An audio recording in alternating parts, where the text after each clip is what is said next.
ನಮಸ್ಕಾರ ವೀಕ್ಷಕರೇ. ಇಂದು ಬಹಳ ವಿಶೇಷವಾಗಿರುವಂತಹ ಭಯಂಕರವಾಗಿರುವ ಡಿಸೆಂಬರ್ 4ನೇ ತಾರೀಕು ವಸ್ತಿಲ ಹುಣ್ಣಿಮೆ. ಈ ಹುಣ್ಣಿಮೆ ಈ ಒಂದು ವರ್ಷದ ಕೊನೆಯ ಹುಣ್ಣಿಮೆ ಆಗಿರೋದ್ರಿಂದ ಈ ದಿನದಂದು ಈ ರಾಶಿ ಚಕ್ರದವರಿಗೆ ಬಹಳಷ್ಟು ಅದೃಷ್ಟ, ಎಲ್ಲ ರೀತಿಯ ಕಷ್ಟಗಳಿಂದ ಸಂಪೂರ್ಣವಾಗಿ ಬಿಡುಗಡೆ. ಡಿಸೆಂಬರ್ 4 ವಸ್ತಿಲ ಹುಣ್ಣಿಮೆ ಬಂದಿರೋದ್ರಿಂದ ಈ ಹುಣ್ಣಿಮೆ ಪರಮೇಶ್ವರನಿಗೆ ಅತ್ಯಂತ ಬಹಳ ಪ್ರಿಯವಾಗಿರುವಂತಹ ದಿನವಾಗಿದ್ದು, ಈ ಒಂದು ದಿನದಲ್ಲಿ ನೀವು ಮಾಡುವಂತಹ ಪೂಜೆ ಪುನಸ್ಕಾರಗಳು ಸಂಪೂರ್ಣವಾಗಿ ಮಹಾಶಿವನ ಪ್ರೀತಿಗೆ ಪಾತ್ರರಾಗುತ್ತವೆ. ಈ ದಿನ ಬೆಳಗ್ಗೆ ಮತ್ತು ಸಂಜೆ ಸ್ನಾನ ಮಾಡುವಾಗ ನೀರಿನಲ್ಲಿ ಇದನ್ನು ಬೆರೆಸಿ ಸ್ನಾನ ಮಾಡಿದರೆ ಸಾಕು, ನಿಮ್ಮ ಕಷ್ಟಗಳೆಲ್ಲ ದೂರವಾಗಿ ದಾರಿದ್ರ್ಯ ನಿವಾರಣೆಯಾಗಿ ನಿಮ್ಮ ಜೀವನದಲ್ಲಿ ರಾಜಯೋಗ ಪ್ರಾಪ್ತಿಯಾಗುತ್ತದೆ. ಮಹಾಶಿವನ ಅನುಗ್ರಹದಿಂದಾಗಿ ಸಕಲ ಅಷ್ಟ ಐಶ್ವರ್ಯಗಳು ಸಿದ್ಧಿಯಾಗುತ್ತದೆ.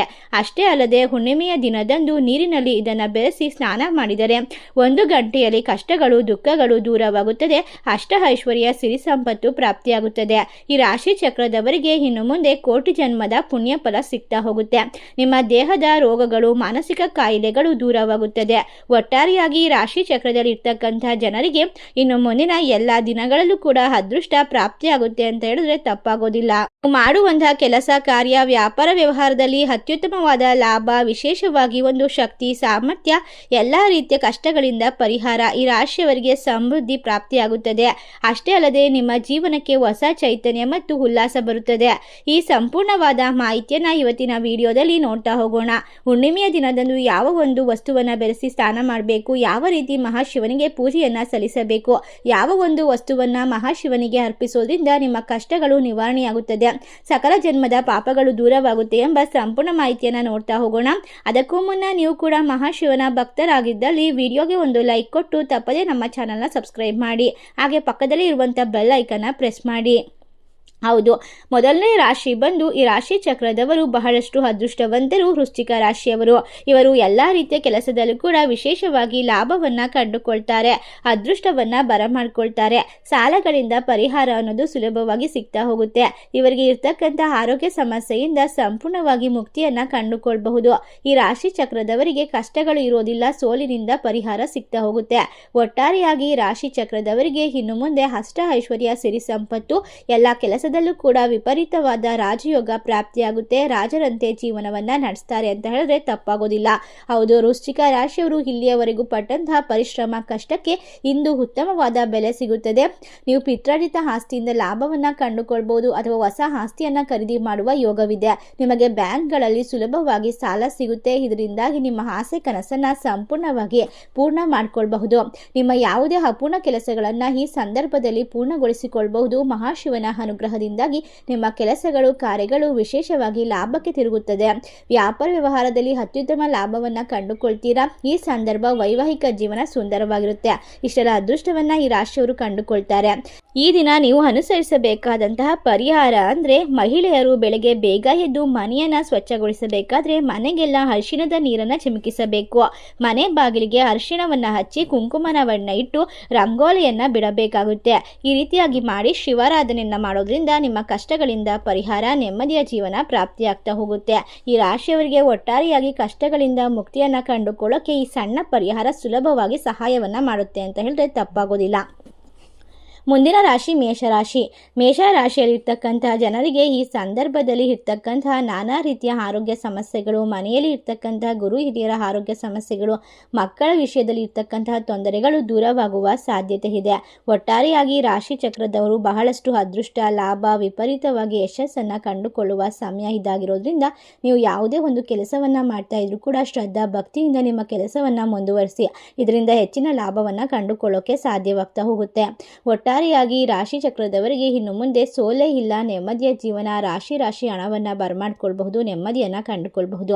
ಈ ರಾಶಿ ಚಕ್ರದವರು ಮಾಡಬೇಕಾದಂತಹ ಪರಿಹಾರ ತಂತ್ರ ಅಂತ ಅಂದರೆ, ನೀವು ವಿಶೇಷವಾಗಿ ತುಳಸಿಯ ಬಳಿ ದೀಪವನ್ನು ಬೆಳಗಬೇಕು. ತುಪ್ಪದ ದೀಪವನ್ನು ಬೆಳಗಿ ತುಳಸಿಯ ಮುಂದೆ ರಂಗೋಲಿಯನ್ನು ಹಾಕಿ ತುಳಸಿ ದೇವಿಗೆ ಒಂದು ವಿಶೇಷವಾಗಿ ನಾಮಸ್ಮರಣೆ ಜಪ ತಪವನ್ನು ಮಾಡೋದ್ರಿಂದ ನಿಮ್ಮ ಕಷ್ಟಗಳು ಈ ಸಂದರ್ಭದಲ್ಲಿ ದೂರವಾಗ್ತಾ ಹೋಗುತ್ತೆ. ಈ ಸಮಯದಲ್ಲಿ ನೀವು ಯಾವುದೇ ಪ್ರಾಣಿಗೆ ಅಥವಾ ಯಾವುದೇ ಪಕ್ಷಿಗೆ ಆಹಾರವನ್ನು ನೀಡೋದ್ರಿಂದ ನಿಮ್ಮ ಜೀವನದಲ್ಲಿ ಇರ್ತಕ್ಕಂತಹ ಕರ್ಮ ಫಲವನ್ನು ಕಡಿಮೆ ಮಾಡಿಕೊಳ್ಳಬಹುದು. ಮುಂದಿನ ರಾಶಿ ಮೀನರಾಶಿ. ಮೀನ ರಾಶಿಯಲ್ಲಿರ್ತಕ್ಕಂಥ ಜನರಿಗೆ ಈ ಒಂದು ಹುಣ್ಣಿಮೆಯ ಪ್ರಭಾವದಿಂದಾಗಿ ಕಷ್ಟಗಳಿಂದ ಹೊರಬರೋಕೆ ನಾನಾ ರೀತಿಯ ಒಂದು ಪ್ರಯತ್ನವನ್ನು ಮಾಡ್ತಾ ಇದ್ರೆ ಈ ಸಂದರ್ಭದಲ್ಲಿ ನಿಮ್ಮ ಕಷ್ಟಗಳಿಂದ ಸಂಪೂರ್ಣವಾಗಿ ಪರಿಹಾರವನ್ನು ಪಡೆದುಕೊಳ್ಳುವಂತಹ ಸಂದರ್ಭ ಬಂದಿದೆ ಅಂತ ಹೇಳಬಹುದು. ಇಲ್ಲಿಯವರೆಗೂ ನೀವು ಬಹಳಷ್ಟು ಕಷ್ಟ ಮತ್ತು ಅವಮಾನವನ್ನು ಎದುರಿಸಿದ್ದೀರಾ. ಆದರೆ ಹಿಂದಿನಿಂದ ಎಲ್ಲವನ್ನ ದೂರ ಮಾಡಿಕೊಂಡು ನೆಮ್ಮದಿಯನ್ನು ಬರಮಾಡಿಕೊಳ್ಳುವಂತಹ ಸಮಯ ದೂರವಿಲ್ಲ, ಹತ್ತಿರ ಇರ್ತಾ ಇದೆ. ನಿಮ್ಮ ಜನ್ಮಾಂತರದ ಪಾಪಗಳು ದೂರವಾಗುತ್ತೆ. ಶಿವನ ದೇವಸ್ಥಾನಕ್ಕೆ ಹೋಗಿ ದೀಪದ ಜೊತೆಗೆ ಒಂದು ನೆಲ್ಲಿಕಾಯಿ ದೀಪವನ್ನು ಬೆಳಗಿಸಿ ಬರೋದ್ರಿಂದ ನಿಮ್ಮ ಮನೆಯಲ್ಲಿ ಇರ್ತಕ್ಕಂತಹ ಆರ್ಥಿಕ ಸಮಸ್ಯೆಗಳು ದೂರವಾಗುತ್ತೆ.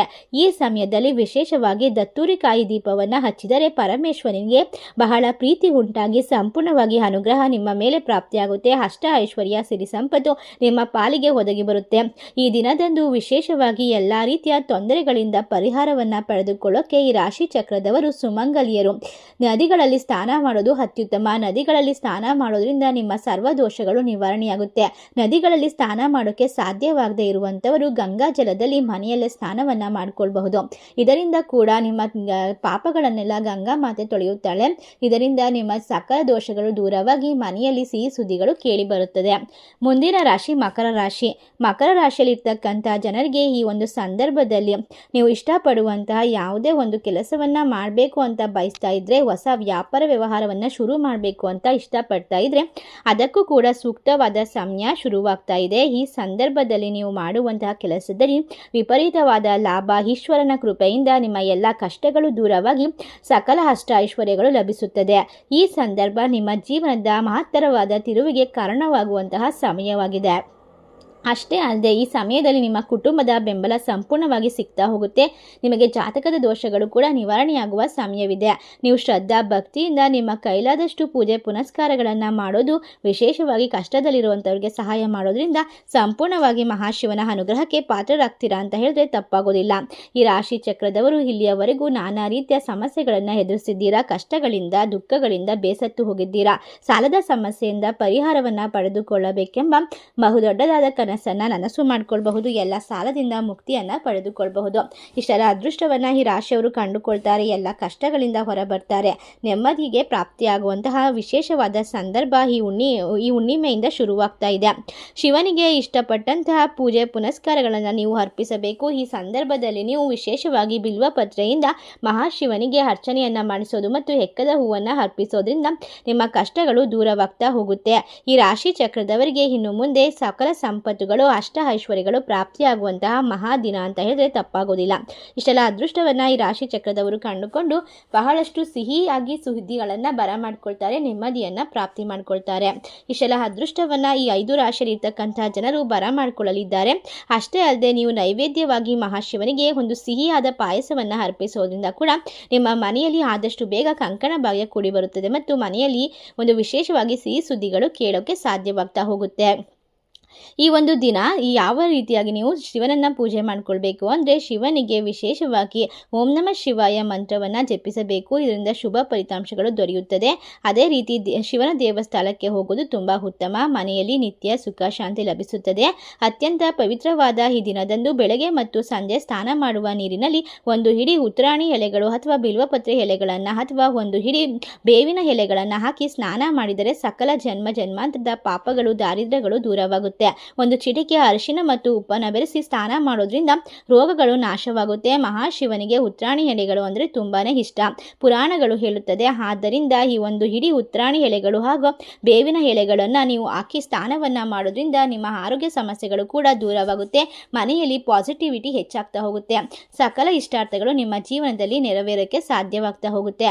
ಒಟ್ಟಾರೆಯಾಗಿ ಈ 5 ರಾಶಿ ಚಕ್ರದಲ್ಲಿ ಇರ್ತಕ್ಕಂಥ ಜನರಿಗೆ ಇನ್ನು ಮುಂದೆ ಎಲ್ಲವೂ ಕೂಡ ಶುಭವಾಗುವಂತಹ ಸೂಚನೆಗಳು ಸಿಗ್ತಾ ಹೋಗುತ್ತೆ. ಕುಟುಂಬದ ಬೆಂಬಲದಿಂದಾಗಿ ನಿಮ್ಮ ಆಸೆಗಳು ಕನಸುಗಳು ನೆರವೇರುವಂತಹ ಸಮಯ ಇದಾಗಿದೆ.